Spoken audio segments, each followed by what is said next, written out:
You're listening to Make Planning Make Sense. I'm Aaron and I'm a director at Centro Planning Consultancy. Today, my colleague and co-host Alex Roth and I are speaking with Paul Willis, Transport Director at YES Engineering. Today's episode speaks to the heart of why we created this podcast, giving a voice to practitioners on the front line to inform the public conversation about what works, what doesn't work, and what we can do to make planning make sense. On the podcast, we tend to oscillate between the grandiose and the granular, the challenges and frustrations and anxieties that are not inevitable, but are unavoidable given the ways that the planning system is currently structured. The episode demonstrates how navigating these challenges is a key component of the value that an experienced practitioner will add to the planning process. Until effective reform occurs, getting things done at all is a valuable and marketable skill. The episode is also a reminder that we could all be getting more done with far less frustration if the planning process worked in a healthy way. And we talk about what some of those process-orientated reforms can look like. As always, find us on Instagram, X, Blue Sky, and YouTube at MPMS Podcast. Remember to give the podcast a follow on your preferred listener platform. And remember, you can always reach us directly at podcast@centroplan.co.uk. Here is our conversation with Paul Willis. Paul Willis, thank you so much for joining us today. Thank you. It's nice to be here. We always like to start with a little bit about yourself and how you came to your role. Yeah, no, I've almost been doing this for around 30 years. I started a small consultancy called Betteridge & Turner and Partners many years back, then moved on to Atkins, the big boys, and then we ended up at Arcadius. There was like a buyout, so we ended up there. And then about 15 years ago, me and Catherine, who's another fellow director, decided that, look, actually working for large organisations is very difficult when you're trying to deal with very quick, fast-moving developers who need an answer straight away. Right. And when you're working for a large consultancy, it's very difficult to do that. Just administratively, yes, with getting the file set up and whatever. Yeah, absolutely. You can't touch a job until you get a job number. You've got to go through various forms, go, no-go forms, what's their financial viability, all of these things. But most of these developers are very fast-moving and they've got options on sites and they need to know yesterday, is that viable? And that's probably 75% of our business. They will come to us and say, look, Paul, we've got this site. Is it viable? Can we get access? What could it lead to? Do we need to do any junction improvements? Whatever it might be. Because time is money, right? Yes, and it's got to be quick. And the larger consultancies are there for the big strategic schemes, but it's very difficult for them to deal with the smaller schemes. And most house building, it generally is small to medium-sized developers who build 50 houses here, 20 here, and that's where most of the housing stock comes from. We set up about 15 years ago with YES Engineering, and I say obviously we've crossed paths on various projects, and it's a small world out there. So that's how I end up becoming a director here. Lovely. So first things first, the government and the Mayor of London have just announced a package of support for house building in the capital, where house building has rather collapsed with a combination of factors: viability, building safety regulator, demand side being sluggish, and the sort of onerous and competing priorities for, say, a ground floor or for building efficiency ratios in the London plan. Purely from my sort of niche market in transport and highways, it's interesting that cycle parking comes up in literally every project we do. I know, right? And it puts such pressure on the ground floor for developers to make it viable. Often you find ground floors with hundreds of cycles, and we do want to move into more sustainable modes, but it's probably just gone too far the other way, and they're probably unrealistic. Yeah. And when there's pressure to build houses and make it work economically, that land use probably could be used for other or better purposes, whether that's commercial or residential, whatever it might be. Particularly as you could have a ground floor that's largely redundant, full of bins and cycles. As interesting as that might be, it becomes a real factor on many schemes, large and small. Yeah, Marco was making this point in the previous episode that tends to be a workaround throttle on density. Oh, we don't have a problem with the height of the building or whatever, but the competition for ground floor space, or maybe the challenge that each of these siloed sort of consultees presents when then somebody says, why don't you just build a basement? And the applicant's always like, do you have any idea how expensive a basement is? Absolutely. I mean, the number of schemes we have at the moment where perhaps they got planning 2 years ago and they did have basements and things, but obviously the pressure on developers at the moment because of the build costs means that they're all going back in for planning or Section 73 applications. The amount of those we're doing at the moment is incredible because they don't stack up financially. That's to do with cycle parking or bins that also present challenges to architects, which I'm sure Marco in your previous podcast might have alluded to, but you end up having dead space on the ground floor. That's very difficult for architects, etc., to comply with the standards, and the standards that go with those are onerous, and it makes it very difficult for them to design anything other than a very large dead space that could be better used. Yeah, if it's a massive site or if it's a master planned area, then there's going to be more space. What I like about what the Mayor of London and the government have done is that they've recognized the cycle parking being particularly onerous, and they've also packaged that with some other changes like the number of units per floor and maybe a relaxation about the idea of a flat needing to be dual aspect. That one is always a pet peeve for me because I don't live in a dual aspect flat in terms of ventilation. And what happens when I open my balcony door? Air comes through. Like, I also have a pet peeve about mechanical ventilation because if you don't have that, then like damp is going to be an issue. And then also you're just going to buy a fan anyway. Opening a window has been reasonably a thing that people have been doing for hundreds of years, and it works. Yeah, and maybe there is traffic noise outside or poor air quality outside, and that is important to consider. But then just allow mechanical ventilation. It's just a fan, but it's built in. That's not going to be the knife's edge for stemming climate change or not. I don't need to tell you, but obviously... Tell the listener, Paul. To build in London, to comply with all the various standards, all the different disciplines, is almost impossible. It's so constrained. Yeah. You're not going to comply with everything, the rights of light, air quality, transport, something we'll have to give on literally every site that we deal with. I completely agree. And I get why we should be forward-facing about cycle parking. It's not about how many people cycle now. It's about changing the mode share over the course of the life of that building. But I hope that this is a lesson learned for the policymaking team at the GLA, that we can't be 100% aspirational about everything. And the other thing that I hope becomes a lesson learned from this relief package is that the silos need to talk to each other. So it's a development management thing, but it's a policymaking thing. I mean, that is a day-to-day issue with our job. Much of this comes down to guidance, and the clues in the name it is guidance. But the day-to-day thing is you'll find that unless you comply exactly with what is set out there, then the answer is no. You know, if you're converting a building, for example, we do lots of those, you're never going to be able to get the cycle parking in accordance with standards. There needs to be flexibility, and there needs to be a common sense approach to that. If you're 2 cycle parking spaces short and it's going to stop 40 flats going up that we need, there needs to be a common sense approach. But it happens all the time. We do this on a daily basis. We all know the visibility display might be out by 2 meters. Yeah.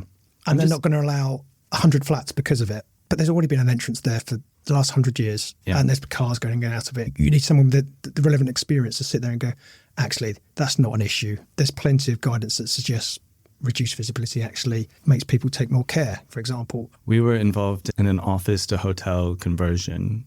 I won't say which authority, but it was Central West London. And the initial application was refused because there was not adequate level surface access to cycle parking, even though on the pre-app, everybody was understanding of the fact that there are stairs up to the unit, there can't be level access anywhere to the building, and it's inadequate cycle parking for an office too. Yeah. Is this building now unusable, or... That gets to the point, doesn't it? But we got there. It's some of these buildings that they need to be developed, but you're thwarted and you're like, something's got to give somewhere, otherwise it's never going to be developed. And as we all know, it could be in planning for years when it should be in planning for weeks. Yeah. You're going backwards and forwards on the same thing, and the officer a change, or it just never ends. Oh, that's another one. We should do an episode on like officer turnover because that is like the reset clock. Yeah. The officer left, but they said everything is done and they've written their report. No. What's the most amount of officers you've had on one application? 4. Yeah, I've touched on this before, actually. In London particularly, that officer turnover is huge. As soon as you go outside of London, actually, I think you get people that have been there a lot longer. They're probably local to the area and they stay in that area, and quite often they're in that job for many years. And in general, I'd say you get a more pragmatic approach. Also, you can approach them directly, where in London, trying to approach any officer is virtually impossible because there is no contact these days unless you go via the pre-app. And once you go to the pre-app, you're still bound by having to go to the planning officer, who's probably completely overwhelmed with many projects. Yeah. And me as a highways engineer, I want to speak to the highways officer. That's another interesting sort of way to look at that inside London versus outside London disparity, which has come up a few times in other conversations that we've had. So turnover could actually be one of the reasons that there is a different approach or a different culture within planning inside the M25. Before we stray too far away from the mayor's and the government's policy note, on the topic of something's got to give, do you think these are the right few things in terms of design guidance to give? What's your hot take? Yeah, that's a good question. It's a very good question, actually. I do think when it comes to my particular discipline, that is an area that is a real bugbear for every developer and every architect, because I end up generally being the bad guy. And the scheme will end up on my desk and they'll say, Paul, how many cycle spaces, how many bins do we need? And okay, I'll work it all out. And I'm really sorry, but you need 350. And they're like, how are we going to put these? Yeah. And the pressure that then puts on, and they're, Paul, can we cut this down? I'm like, I'm really sorry, but these are minimum standards. They're like non-negotiable. And authorities, whilst they have the powers to just use them as general guidance, they don't. They say they're minimum. We need to comply with the London plan.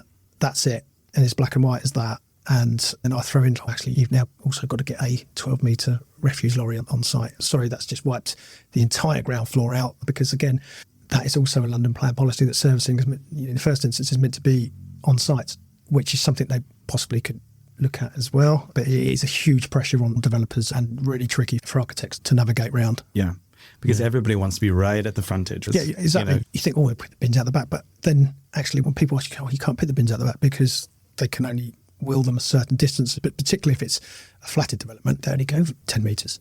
Yeah. We've all been there, and it's, I'm afraid the rule distance is now 11 metres. It's unacceptable. And you're like, so we're going to stop 200 flats because it's 1 metre out. Yeah. And we're like, someone needs to make a informed, common sense decision that actually, I think that extra 1 metre will be okay. But we joke, but it's not a laughing matter. Do we joke? Because the amount of times that will turn up that the drag distance is marginally too far, and therefore they are recommending refusal. Yeah, somebody needs to make a decision, and it turns out that there's a term for that. It's a decision maker, and that's where the planning balance is meant to the planning balance is in defense of the decision maker. Notionally, if you're a decision maker and would like to be on a podcast, let us know. My guess is that they are as fatigued as we are. Yeah, that they have the exact same conversations about, in principle, competing priorities amongst their consultees, but they also don't want to just start systematically pissing off their colleagues. Absolutely, yeah. They might not feel that they have the experience or maybe the support of a strategic level sort of senior officer who is going to have their back. No, absolutely. They're going to have 10, 15 consultees, as mad as that sounds, from air quality, noise, highways, rights of light. They're all going to land on their desk, and they've got to look at all of those responses and then try and come to an informed position. And yes, they probably are completely overwhelmed with all that information. But what's the anxiety there? What do you think? Obviously, we can't speak for them, but what do you think is the sort of hesitation there to say, actually, that extra 1 meter is going to be fine? Is it that, they're thinking on aggregate, oh my gosh, that bin lorry is going to have to, they're going to have to get out and drag the bins a meter extra at every development, and then on aggregate, that's just going to be a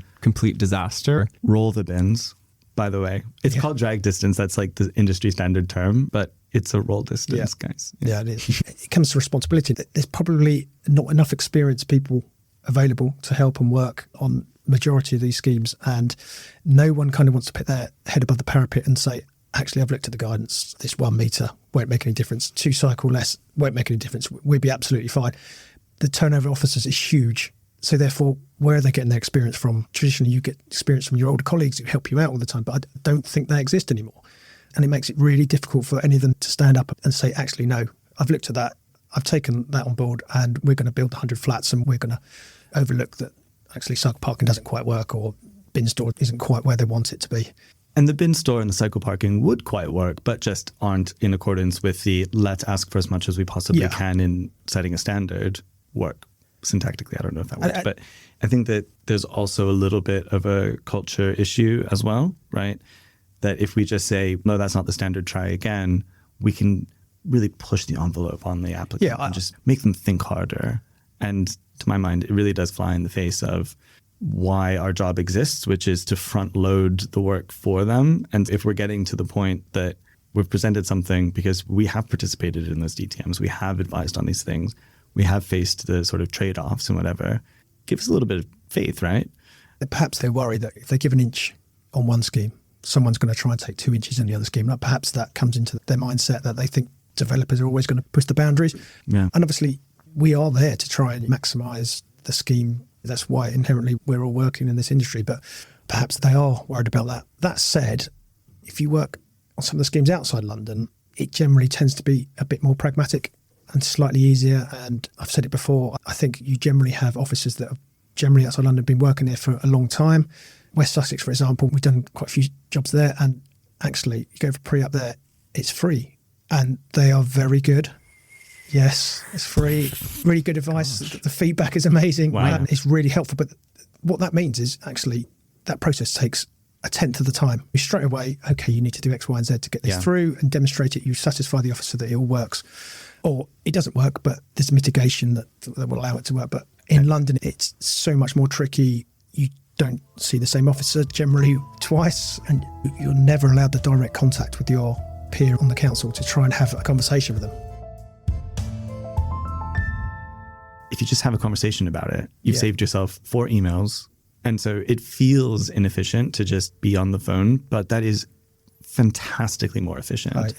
And you get to actually talk about it live and get to some position, or at least get to some sort of agreed action point for us, for them, and you can go from there. Well, I think that leads into pre-apps in general. As in, I think when they first came out, the idea sounded great.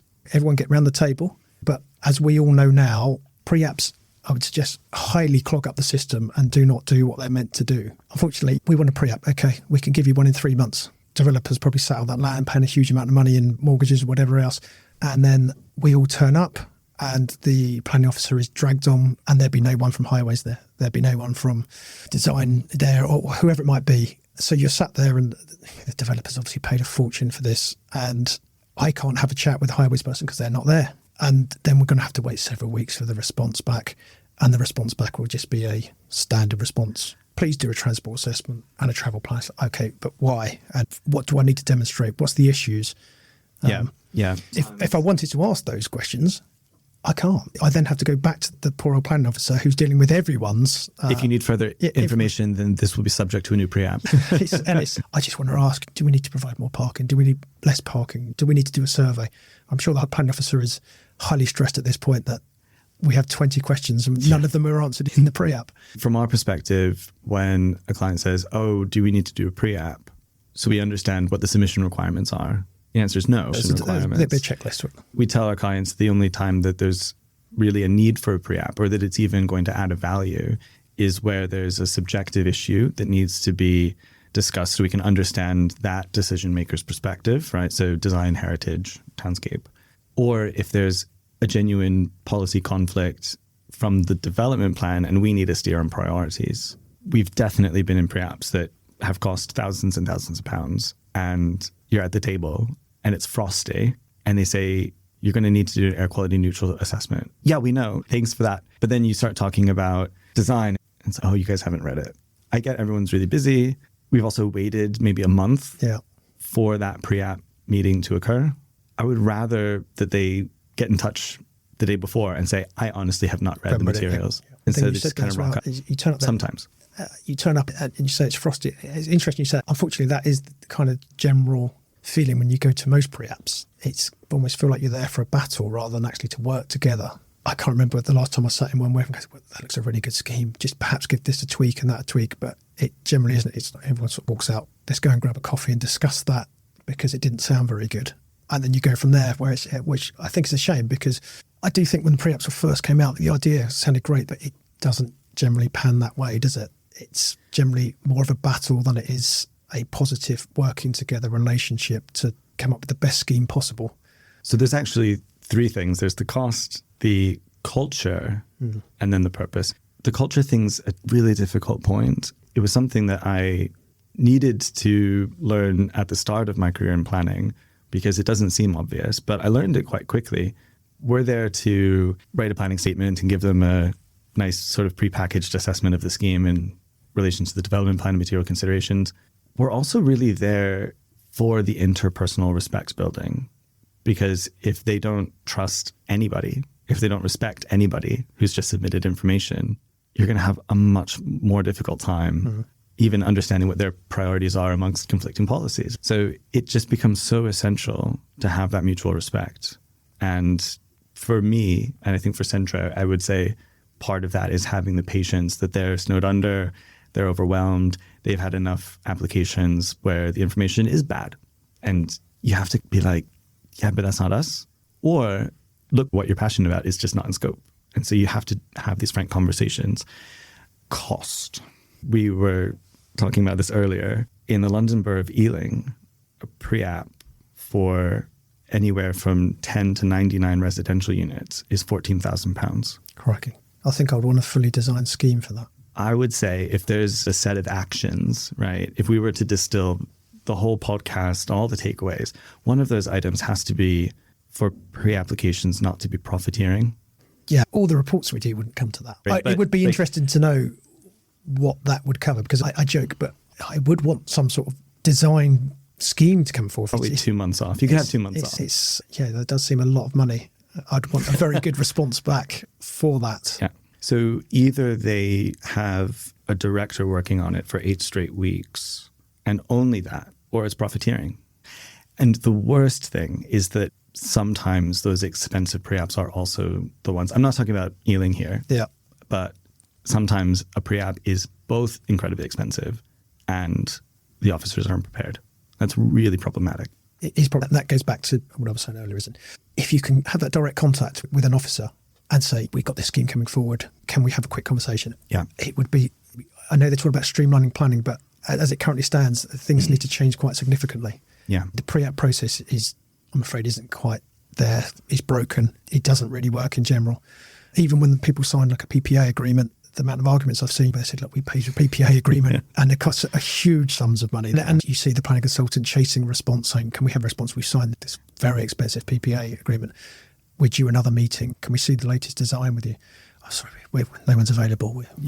But we signed an agreement. Yeah. And it's a shame that chasing up an officer or whomever to say, not only are you supposed to be doing this in 13 weeks anyway, but we've signed this PPA.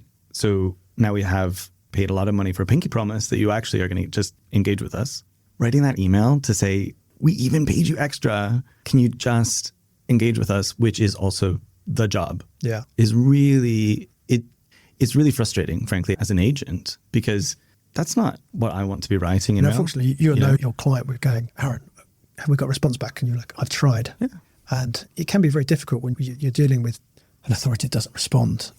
And then you've got your client phoning you quite rightly, asking you, and you're like, I'm trying, here's the email trail. Yep. I've tried phoning, but you can't phone because there is no direct dial. There's no direct response to go in there. Because the applicants team isn't a monolith. We're not all just standing at the line of scrimmage with our arms crossed, tapping our feet, being mad. We're answering to our client. We're advising on what's going on. And sometimes it's literally like, but when we do get through that shell and we can have that mutual respect, and we can understand where the officer's coming from, they can understand where we're coming from, not only is that just a more enjoyable life to live, it's much more effective. It's so much more. If you could just have that conversation, we keep saying it, but if you can have that conversation, it's brilliant. Yeah. We were doing a construction logistics plan in Merton.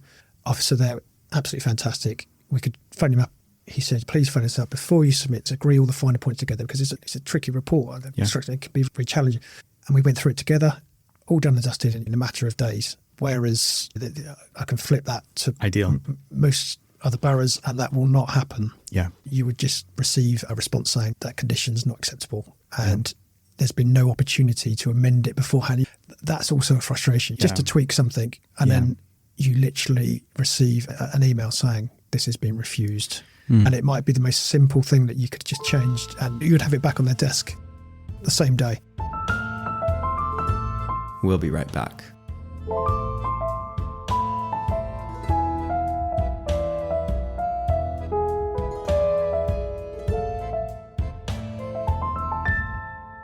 What is a possible solution to this, though? Personally, I'm always coming at these sort of questions from the perspective that there's no use anybody crossing their arms and saying, harumph, I wish that they would just trust us. The best way to look at these kinds of questions is the design of the process itself. How do you feel about pre-application advice not being offered without prejudice? Because that's another favorite thing of mine, right? They'll say, this is what we want, this is acceptable, or here are the benchmarks that we need to demonstrate, without prejudice though. And then you do all of that stuff, which costs hours of my life, hours of the whole team's life, the client's money, and then you submit it. And then that same consultee says, well, I also want this. How do we remove what I do think is fair to call vigilantism in consultation? Discuss. I don't know, really. It's a tricky one. Years ago, we used to just write one report. We'd do a transport assessment that would cover off all of the above that you just mentioned. Whereas now, it doesn't matter the size of the scheme. I had one yesterday on my desk for 2 units, and we're doing 6 reports. Yeah. It's insane. It does not need that. It's in central London. And the only way you can physically travel is sustainably. There'd be no car parking. You're right next to Waterloo Station, yet you've got to do a travel plan. Yeah. And that sounds, oh yes, just do a travel plan, submit that. But it's not just that, is it? Because you do that and there'll be a condition for that travel plan to continue for the next 5 years. That could cost the applicant a 6-figure sum to do all the monitoring, all the surveys, all the reports that go with that. For a scheme that's already going to be car-free by legal obligation. Yes, already car-free. It's in the middle of central London with a PTEL of 6, and you have to do a travel plan. It's incredible. I think that there's this control issue, right? So Laurie Hancock says planning is essentially all about control. And he's right, because it's a regulatory industry. And we were joking. I was like, oh, that's so toxic.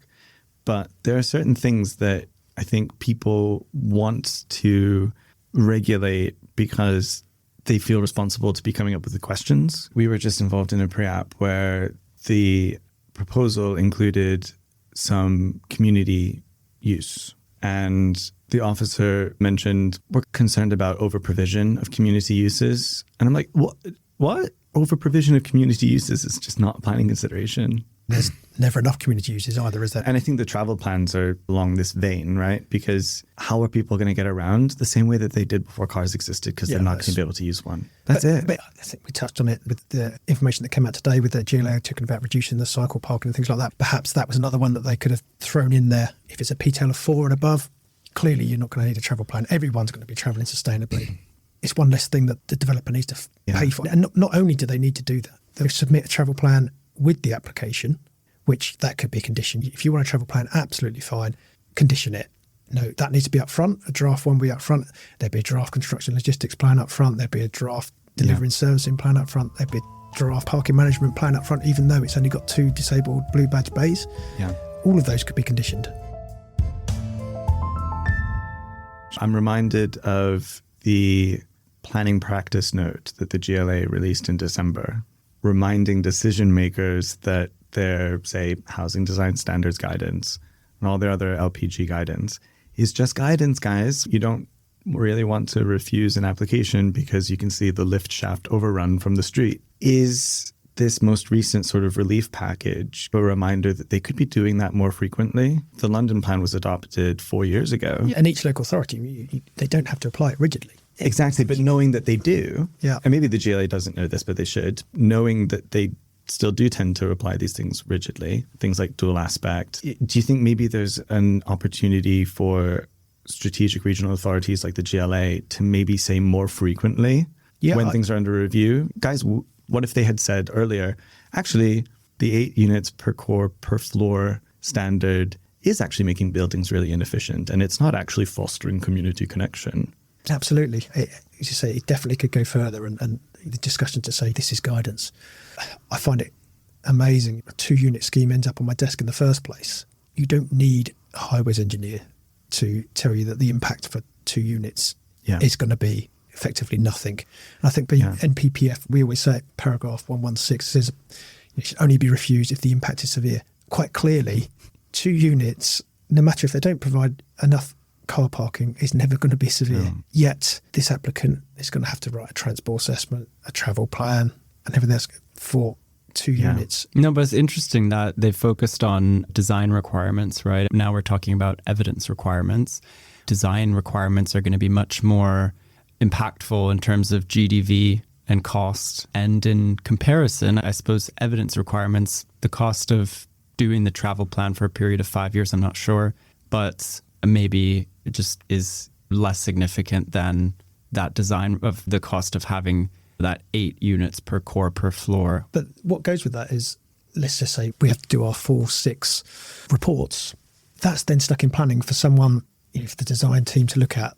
Someone has to read it. Someone's going to have to read all of those reports, and it's not just going to be the highways officer, it's going to be the environmental officer, it's going to be the disability officer. They're all going to read those reports. So therefore, that means that's stuck in planning again for all of that length of time. If we want to streamline the planning, let's just have one report like we always used to. As we just mentioned, you can condition a construction logistic plan, you can condition a delivery and service plan if they're required, but they'll all be contained within that one report. But if someone's got to read all 6 reports, it's going to take a long time, and that's going to cost more money in planning and more money for the developer that might have a mortgage or an option on a site. So there's still a significant cost. You've got to streamline this thing to make it so much quicker. So what I'm hearing is a plea to the policymaking team to give your development management colleagues a break and start making them review travel plans for 8 units. Yeah, they've got to deal with just 6 reports from me alone, and on top of everyone else, on top of rights of light. And the sector is suffering from these self-inflicted wounds. Yeah, it just doesn't need all of these. Yeah. It never did. No. And now it does. You have all of these, as we said, on top of going through the pre-app process. Yeah. The most simple application, you're in for it for a couple of years. What if we, as a sector, were able to take on-street car parking stress explicitly out of the planning balance? What if there was an NDMP to say off limits? Yeah, I agree. The amount of times we have to do parking stress surveys, for example. I can refer back to the scheme I was talking about before. If we want a parking stress survey and a transport assessment, to say, okay, there's 2 extra units here. Seriously, the MPPF talks about only refusing if the impact is severe. Clearly, parking from 2 units is never going to be severe, yet the applicant is going to have to go through all of that just to try and get 2 units in. Yeah. And it's unnecessary, isn't it? As someone that has to do this on a day, the impact is going to be absolutely minimal. It is one of those things that comes up so frequently. I might even pose the question, is that an in principle throttle on densification in absolutely. London? But again, this goes back like the travel plan thing. The amount of times you requested by the local authority to do a parking stress survey, and it's probably a PTEL of 4+ in a controlled parking zone. Why are we doing this? Is it not a moral failing to prioritise that over housing delivery? Yeah, absolutely. I don't know if I'm being crazy. But my point is, so many of them that land on our desk are in a high PTEL in the middle of London. They're not going to be allowed to have a parking permit in any event. And then we're doing surveys that are not insignificant costs that take time. Again, that means you're stuck in the planning system for that much longer to these surveys come out. And then you get the results back. And then obviously they're meaningless because they can't own a car in any event. You've had to do that because without that, they're not accepting the application. Yeah. I think I would be comfortable saying in London, unless the PTAL is like really abysmal, then no, it will not make a difference. It does not matter. Full stop. I think that is different outside of London in some cases. Absolutely. If you're outside London, on the edge of London, and the public transport is very low, lots of people own cars, you want to know what the impact's going to be, particularly if you've got a large development. You put 100 houses on there, is that going to saturate the streets and make it very difficult for people to get past, and for pedestrians, people might park indiscriminately. You need to know, particularly in London, to try and streamline things. We're talking about reducing circle parking and things like this. Again, this comes back to the policy ones. You don't need to do this. I'm trying to think of the right way to put this, but if a local authority isn't meeting their housing supply, like badly not meeting their housing supply minimum requirements, I honestly don't care if parking becomes really effing impossible on those streets. And I do recognize that some people are going to need cars, right? Either just as a matter of like convenience, which becomes a matter of sanity if you've got kids and you're taking them all around, or as a matter of genuine accessibility. So I don't think on-street car parking is bad. But what I'm trying to chew on here is that idea of, but what if it does make a difference in some areas? I actually don't want to hear it unless you're meeting your housing land supply. That's something you get to waffle about if you're delivering enough homes, because in principle, the priorities there are just absolutely incomparable, in my view. And I am picturing a very sort of zone 2 to zone 4, probably 10-minute walk from a station kind of places, right? Like Lower Sydenham, whatever. Yeah. In those cases, a parking beat survey and a parking stress survey become this implicit sort of test that the housing is only going to be acceptable if it doesn't increase the competition for public space. Yes, you would never build there, would you? Ding, Yeah. ding. As long as nobody notices, as long as nobody else is going to be using these shared spaces, as long as there's no increased competition for car parking, then it's acceptable. That's a pretty wet blanket on that little flame. Yeah, well, you're not wrong, because you just made effectively you're never going to develop. What are the priorities? You're never going to. Housing's great as long as no one notices it going up. Interestingly, where we work outside London, we have a sort of flip scenario, and this is becoming more and more prevalent. Lots of the sites that we do outside London, it's a countryside site, and he might be developing barns or whatever it might be. Yes, Keep coming up. Class Q application. The amount of pushback we keep getting because they're not in sustainable locations. So it's the same thing. If you're going to refuse it on that, you're never going to develop any of these sites, which inherently they're saying that you're never going to be able to build outside the built envelope ever. It's the same thing in the sense that it's the inverse. Yes, the opposite. And we're finding that honestly all the time. And the frustrating thing again here is MPPF, again, is quite clear about this, is that you can't compare the two urban and rural locations. And it's incredibly frustrating. You point them towards the MPPF and it says, look, you can't, yes, there is no footways here. People have lived in this village for hundreds of years. There's never been any footways. Everyone walks along the side of the road. Yes, and they don't want a footway along there because that's where they choose to live and that's how it is. But effectively, they're saying you could never build here. Yet, once they make a decision, this is also a pet peeve, is how many times does anyone ever go, actually, we've looked at that, we've got that wrong. Yes, it will be fine. It goes to this fundamental question as well of like, how far can we optimize the infrastructure we already have before we reach a sort of carrying capacity limit, before we actually have to build some new infrastructure? Yeah, right? But if you don't build in some of these villages where they need some houses, otherwise their children have to move further away and they can't live in that village, those villages will all gradually die because there's no new people living there and no people going to the shops and everything else. You've got to have some sort of development. What would you love to see in the next London plan? Or if you want to go super big picture, NDMPs, what would you love to see change? Yeah, we've touched on before. Everyone talks about streamlining the planning process. And it's you don't need to do all those reports. We could be in and out of planning so much faster if we didn't have to do all those reports. Dialogue, that's the key one. As I said before, pre-apps sound great and that they should be great, but they're not and they don't work. And we need to get to a point where we can have dialogue directly with officers so that we can come to an understanding much quicker than we do now. My God, I would love to charge 14 grand to be like, look at the air quality policy. Could you imagine? Yeah, my heart sinks slightly when I go to a local authority and you want to get an answer. And when I see the response and I know full well that actually they don't work for the local authority, they're subcontracted out. And it happens quite a lot in our field. And whilst that sounds great, yes, okay, you've got a private company that's outsourced to reply on highways. The reality of it is, and we all know for any of us that's worked in a big firm, is that what's probably happened is that large firm is sent a graduate out there to make a decision on that and they don't have the necessary experience. Yeah. They're left alone there.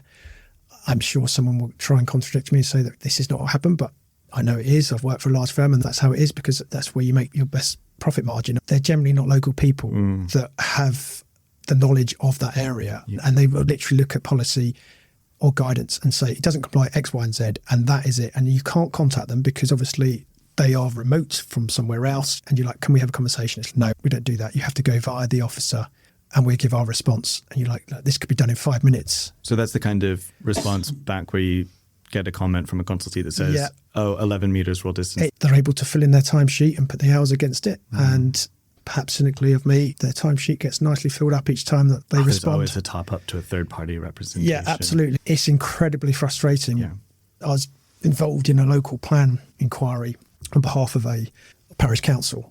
And they were looking at allocated sites. It was an allocated site for a few thousand houses. The inspector said to me, well, Mr. Willis, do you not think the Highway Authority will have a good handle of where the traffic is likely to go? And I was like, absolutely. I said, however, when I look at the Highway Authority here in this room, I know none of them actually work for the Highway Authority. They all work for a large consultancy. This is like a courtroom reveal. And there was a bit of stunned silence to my response. But I was like, with all due respect, the parish council who live here, whilst they might not be highways experts, I'm sure they have a better handle on where people are driving to and from and the local routes because these people live there, they know it. Yeah. And that was the end of that conversation when I said, yes, the Highway Authority should, but effectively there's probably only one person there that works at the Highway Authority. Everyone else is consulted out. Plus, like if we're just taking tricks data and then using Google Maps recommended routes or whatever, That's not that's not a profession. Again, we had another one. It's a large housing scheme, like 500 houses. They had one highway officer in the council and the rest of the department was subcontracted out. Wow. It's incredible. How did they split that work? What did that one person do? I think they just employed someone else to reply. And this is, he got to the point, so we're doing 500 houses. At the 11th hour, they changed consultants and they hadn't had highway response back in 10 months. Oh my gosh. They're due to go to committee a week later. Oh. They brought on a new consultancy who then looked at the plans and said, oh, it doesn't comply with cycle parking. We're like, honey, we know. We're like, yes, we know this because this is what was requested by the previous people. And here's the breakdown. And here's the head of highways who was CC'd on all of this. And they were like, oh, okay. I'm like, what do you want us to do? We're literally going to committee in a couple of days. It did go to committee. Fortunately, it's one of those cases where always keep your emails. Yeah. Too often there's that 11th hour scramble, right? My heart sank, I have to say, because the amount of work that we put in for 2 years to produce this very sustainable scheme that was led on cycling and car sharing. And then they've come in and said, oh, that doesn't comply with that. In fact, their policy for this particular council is 25 years old. Wait, say that again? Yes, it was like 20, I think it's 20 years old. I think it was 2004, I think. So that's what their transport policy was based on. And obviously they're referring to that. I'm like, that's well gone. The authority will support the transition from steam to diesel trains. Yeah. There's a parallel there between the high turnover of officers and the outsourcing of consultation, isn't there? In those cases, it would be great if there were just a continuity where the next officer says, look, okay, frankly, personally, I think that the bike store is more of a priority than the bin store. My predecessor on this case disagrees and they think the other way around. But we're just going to give you the continuity here. Yeah, we're going to go what was previously agreed. You don't have to agreed. start from square one again. Yeah. Yeah. We've all been there. And we shall again. We shall again, I'm sure. I think this is a good place to end. Paul Willis, thank you so much for joining us. Thank you very much for having me. Thank you. That's really great. Thank you. Thank you for joining us for another episode of Make Planning Make Sense. Please do give the show a follow and please share the show to keep the conversation going and the community growing. Find us on Instagram, X, and Blue Sky at MPMS Podcast, or write to us at podcast@centroplan.co.uk. Make Planning Make Sense is presented by Centro Planning Consultancy and recorded in beautiful London, England. Its executive producer is me, Aaron Zimmerman. Additional production by my colleague and co-host, Alex Roth. Marketing and promotion by our colleague, Reese Raymond. Graphic design by our colleague, Mariam Malaxi. Music by Joseph McDade. From all of us here at Centro, thanks again for listening.